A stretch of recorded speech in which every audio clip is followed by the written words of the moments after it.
Tac. Donc voilà.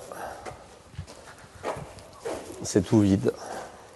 Donc là, il y avait 48 vaches laitières et 20 veaux qui étaient de l'autre côté dans la nurserie. Donc, qui ont été dépeuplés le 22 juillet. Voilà, 2 mois. Nicolas n'a rien pu faire pour sauver son troupeau. Quand un cas est détecté dans un élevage, toutes les vaches sont abattues. Moi, depuis que je sais marcher, je viens là, quoi. Donc, j'ai 40 ans à la fin de l'année, c'est 40 ans de ma vie, quoi. Voilà. Salut, ça va? Guillaume, le cousin de Nicolas, a eu plus de chance. Sa ferme est à moins d'1 kilomètre. Ses vaches n'ont pas été touchées par la dermatose. Mais pour éviter une nouvelle contamination, l'État impose des restrictions sanitaires drastiques. J'ai un voisin encore plus proche, on est à 50 mètres, 100 mètres, je n'ai pas le droit de lui vendre une vache.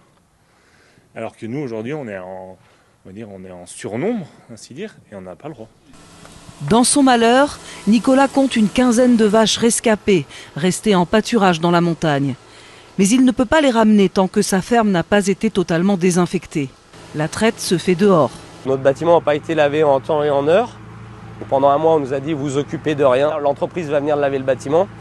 Et au bout d'un mois, on nous a dit ben voilà la liste d'entreprises, c'est à vous de les contacter, c'est à vous de lancer tout, de contacter vos banques, demander une garantie financière. Aujourd'hui, si les choses avaient été faites correctement, comme elles devaient être faites, on serait dans nos bâtiments avec nos animaux. Pas de vaches dans le bâtiment, cela veut dire pas de revenus. Et l'indemnisation de l'État tarde à venir. Aujourd'hui, on ne gagne rien. Hein. Là, on dépense beaucoup d'argent, mais il n'y a pas de rentrée d'argent. On espère que ça ira vite, aussi vite que l'effort qu'on nous a demandé. Nous, en 48 heures, on nous a tout pris, il a fallu aller vite. Et aujourd'hui, je trouve que l'État va pas assez vite de ce côté-là. Voilà, là, c'est les 2 dernières qui sont nées. Nicolas attend la levée des restrictions pour pouvoir repeupler son troupeau.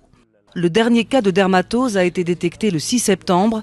1728 bovins ont été abattus dans le département.